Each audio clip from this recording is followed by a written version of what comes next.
This is similar to what people do in the movie Inception. It is a skill that can quickly be learned by anyone. Some of the world's greatest talents, though experts and highly accredited for what they produce, have been inspired by the products of their ability to control their dreams. Scientists like Albert Einstein, Nikola Tesla, and Richard Feynman use lucid dreaming to visualize some of their theories and solve challenging problems. In 1965, Paul McCartney composed the entire melody for his hit acoustic song Yesterday in a Dream. Responsible for smash hits like The Terminator, True Lies, and Titanic, James Cameron has cited that the idea of the movie Avatar came from one of his lucid dreams. Since the movie Inception, Leonardo DiCaprio became one of the most famous celebrities associated with lucid dreaming, and not just because of the character he played. He has since said that even before the movie, he was a lucid dreamer. Lucid dreaming allows you to get profound insights into your own psychology. Sigmund Freud said, "Dreams are the royal road to the unconscious." In a lucid dream, you are aware that you are dreaming. This allows you to vividly experience and remember your dreams, but most importantly, you can control them. A firm distinction must be made between stressful dreams and lucid dreams. On the one hand, the first one can imply you are dreaming that you're late for a very important meeting, and when you finally arrive, everything is closed and no access is granted. A lucid dream, on the other hand, can feel incredibly real and may have the same effects on you as if it actually happened. Basically, you are aware of dreaming in the moment, and sometimes you can also take action in such dreams and direct them as a genuine screenwriter. There are two main aspects of the brain that are held responsible for such lucid dreaming states. Our higher cognitive abilities are controlled by the frontotemporal cortex. During normal dreams, even though stressful ones, it is inhibited. Lucid dreaming changes the brain in the terms of requiring it to take part in a higher level of activity. There is an increase in gamma waves, which represents the frequency of a normal brain activity.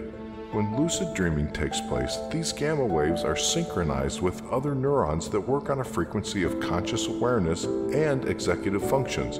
Some of them are the voluntary actions and decision-making.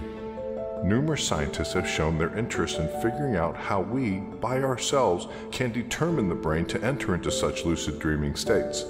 The reason behind this desire is that we can better understand how consciousness works and how it is formed.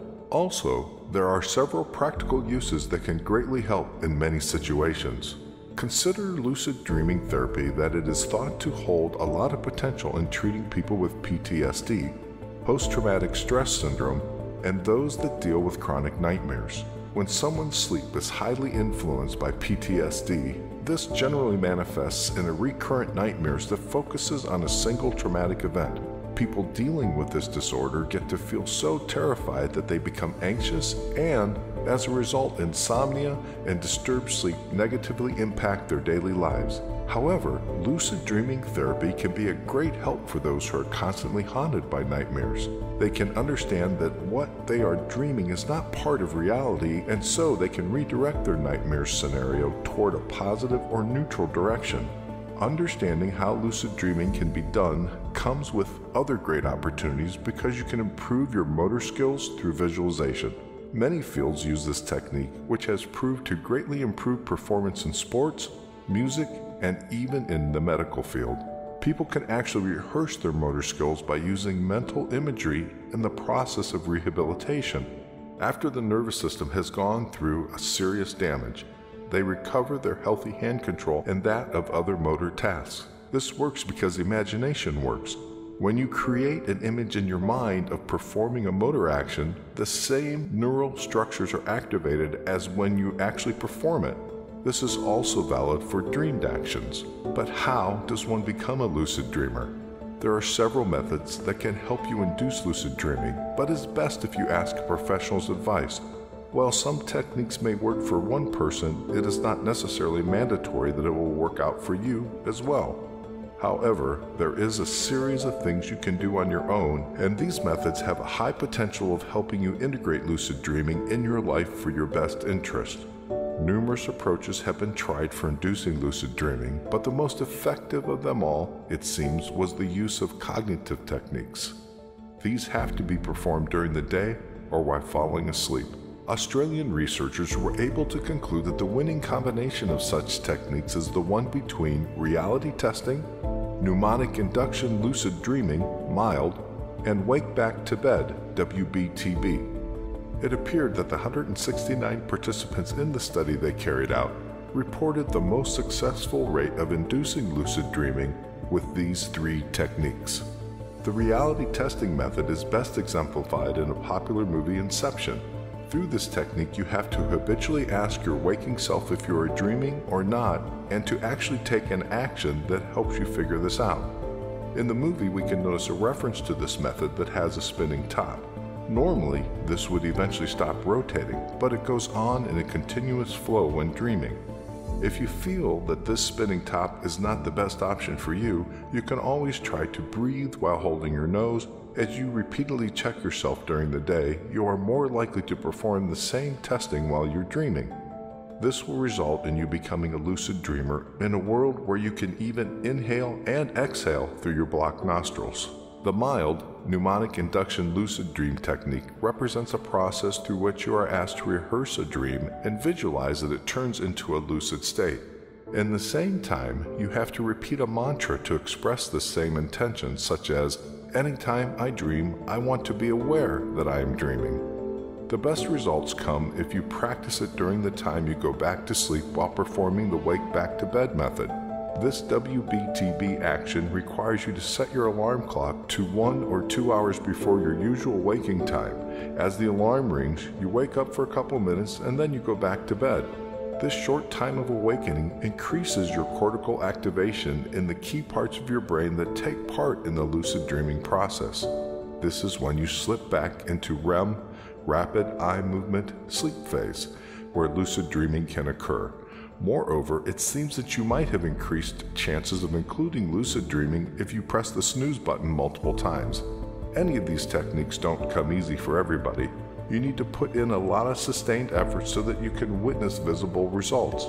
Nowadays, there are numerous programs that are meant to induce lucid dreaming by using flashlights, vibrations, or certain sounds during the REM phase of sleep.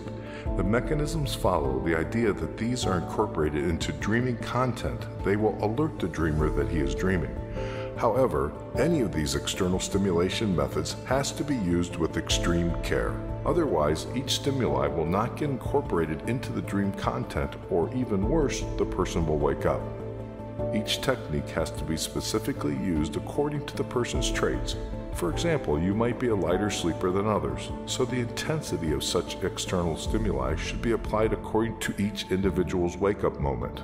There are certain REM sleep movements when the brain is most receptive. This, among others, is an aspect to keep in mind when using such stimulating techniques. Again, asking for a professional's advice is mandatory if you want to implement this inducing lucid dreaming process the right way. Apart from such methods, drugs are suggested as another way of inducing lucid dreaming. Galantamine, used to treat Alzheimer's disease, can help with this process of lucid dreaming, especially if it's administered while performing the WBTB or mild methods. However, research is still yet to firmly state how safe and effective it is, especially considering the fact that it can bring along many side effects.